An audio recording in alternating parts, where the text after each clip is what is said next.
భయానకమైన theatre. చాలా సంవత్సరాల క్రితం ఒక చిన్న పట్టణంలో శిథిలమైన సినిమా థియేటర్ ఉండేది.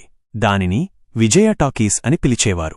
ఒకప్పుడు ఎంతో సందడిగా ఉండే ఆ థియేటర్ కొన్ని భయానక సంఘటనల తర్వాత మూతపడింది.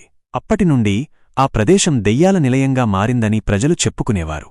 కొంతమంది యువకులు సాహసం చెయ్యాలని నిర్ణయించుకున్నారు. రాత్రిపూట విజయ టాకీస్లోకి వెళ్లి అక్కడ ఏమి జరుగుతుందో చూడాలనుకున్నారు. వారిలో రాము, కృష్ణ, ప్రియా మరియు శేఖర్ ఉన్నారు. అందరూ కలిసి ఒక చీకటి రాత్రి థియేటర్ దగ్గరికి చేరుకున్నారు. తలుపులు తుప్పుపట్టి తెరుచుకోడానికి చాలా కష్టంగా ఉన్నాయి. లోపలికి వెళ్లగానే భయంకరమైన నిశ్శబ్దం వారిని చుట్టుముట్టింది. ధూళితో నిండిన కుర్చీలు, చిరిగిపోయిన స్క్రీన్ మరియు విరిగిన కిటికీలు ఆనాటి భోగభాగ్యాలను గుర్తుచేస్తున్నాయి. వారు టార్చ్ లైట్ల సహాయంతో ముందుకు సాగారు. హఠాత్తుగా ఒక పెద్ద శబ్దం వినిపించింది. ఎవరో పరిగెడుతున్నట్లు. అందరూ భయంతో ఆగిపోయారు. రాము ధైర్యం తెచ్చుకుని టార్చ్ లైట్ అటువైపు తిప్పాడు. కాని ఎవరూ కనిపించలేదు. ఈ మూలే పాత థియేటర్ కదా, ఏదో పడి ఉంటుంది అని కృష్ణ అన్నాడు. కాని అతని గొంతులో భయం స్పష్టంగా కనిపించింది. వారు ఇంకాస్త లోపలికి వెళ్లారు. స్క్రీన్ దగ్గర నిలబడి చూస్తుండగా ప్రియా ఒక్కసారిగా గట్టిగా కేకవేసింది. ఆమె వేలు చూపిస్తున్న దిక్కుగా అందరూ చూశారు. స్క్రీన్ మీద ఒక మంగ్య నీడ కదులుతున్నట్లు కనిపించింది. అది ఒక మనిషి ఆకారంలో ఉంది, కాని చాలా భయానకంగా ఉంది. శేఖర్ భయంతో వెనక్కి పరిగెత్తబోయాడు. కాని అతని కాలు ఒక విరిగిన కుర్చీకి తగిలి కిందపడ్డాడు. వెంటనే ఆ నీడ స్క్రీన్ నుండి కిందికి దిగి వారివైపు రావడం మొదలుపెట్టింది. అందరూ భయంతో పరుగులు తీశారు. ఆ భయంకరమైన నీడ వారిని వెంబడిస్తూ వస్తోంది. థియేటర్ యొక్క చీకటి కారిడార్లలో వారి అడుగుల చప్పుడు ప్రతిధ్వనించింది. రాము ఒక తలుపు తెరిచి లోపలికి దూకాడు. అది ఒక చిన్న గది. మిగిలిన వారు కూడా అతని వెనకాలే లోపలికి వచ్చారు. వారు తలుపు మూసి గడియపెట్టడానికి ప్రయత్నించారు. కాని అది జామైపోయింది. ఆ నీడ తలుపు దగ్గరికి వచ్చింది. తలుపును గోళ్లతో గీస్తున్న భయంకరమైన శబ్దం వినిపించింది.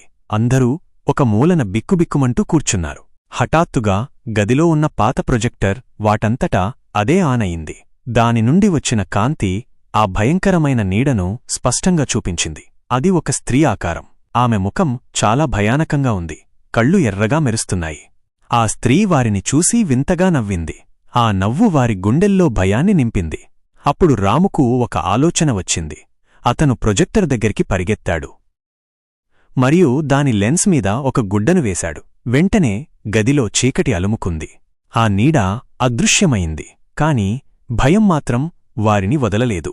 వారు నెమ్మదిగా గది నుండి బయటికి వచ్చారు. థియేటరంతా నిశ్శబ్దంగా ఉంది. ఆ భయంకరమైన నీడ మళ్లీ కనిపించలేదు. అందరూ కలిసి బయటికి పరిగెత్తారు మరియు మళ్లీ ఎప్పుడూ ఆ థియేటర్ వైపు చూడలేదు. ఆ రాత్రి జరిగిన భయానక సంఘటన వారి జీవితాంతం ఒక పీడకలలా వెంటాడింది. విజయ టాకీస్ కథ అప్పటినుండి మరింత భయానకంగా మారింది మరియు ప్రజలు దాని దరిదాపులకు కూడా వెళ్లడానికి భయపడేవారు. ఆ భయానకమైన థియేటర్ ఎప్పటికీ చీకటి మరియు భయంతో నిండి ఉండిపోయింది. ఖచ్చితంగా ఇక్కడ కథ యొక్క తదుపరి భాగం ఉంది. వారం రోజుల తరువాత ఆ నలుగురు స్నేహితులు ఇంకా ఆ రాత్రి జరిగిన భయానక సంఘటన నుండి తేరుకోలేకపోయారు. వారికి నిద్రపట్టడం లేదు మరియు వారి కళ్ల ముందు ఆ భయంకరమైన స్త్రీ ఆకారం మెదులుతూ ఉండేది.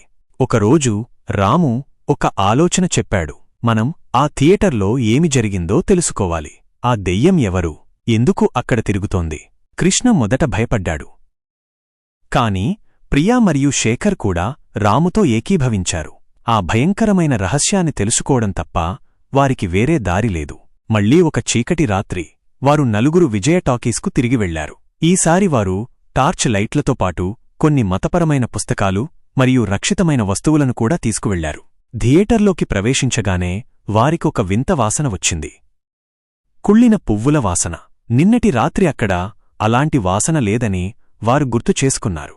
వారు జాగ్రత్తగా లోపలికి వెళ్లారు. స్క్రీన్ దగ్గరికి చేరుకున్నాక వారికి ఒక దృశ్యం కనిపించింది. స్క్రీన్ ముందు ఒక పాత పెట్టె పడి ఉంది. దానిమీద దుమ్ము పేరుకుపోయింది.